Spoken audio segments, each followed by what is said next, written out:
আমের মোরব্বা পছন্দ করেন না এমন তো কেউ নেই, তাই না? কিন্তু আমের মোরব্বা তৈরি করতে আমার কাছে একটু প্যারা লাগে, তাই আজকে আমি খুব সহজ আমের মোরব্বা তৈরি করছি। এটা যে এত মজা হবে, এত সুস্বাদু হবে খেতে, যদি ভিডিও দেখে বানিয়ে খান তাহলে বুঝতে পারবেন। ফার্স্টে আমি আম নিয়েছি, আমগুলোকে ভালো করে ধুয়ে চামড়া ফেলে দিয়ে 2 টুকরো করে নিয়েছি। এখন ছুরি দিয়ে সুন্দর করে কেচে নিয়েছি। মোরব্বা যেহেতু একটু মিষ্টি হয়, সেখানে চিনির পরিমাণটা একটু বেশি দিতে হবে।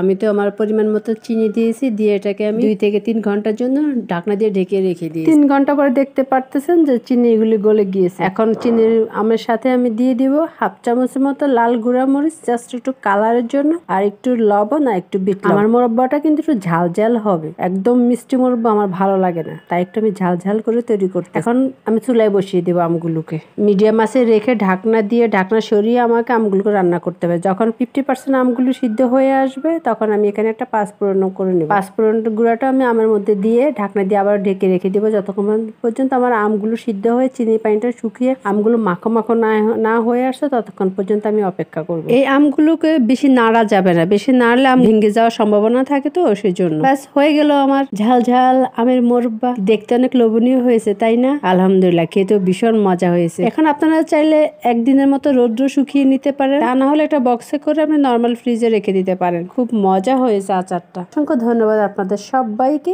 ভিডিওটা দেখার জন্য।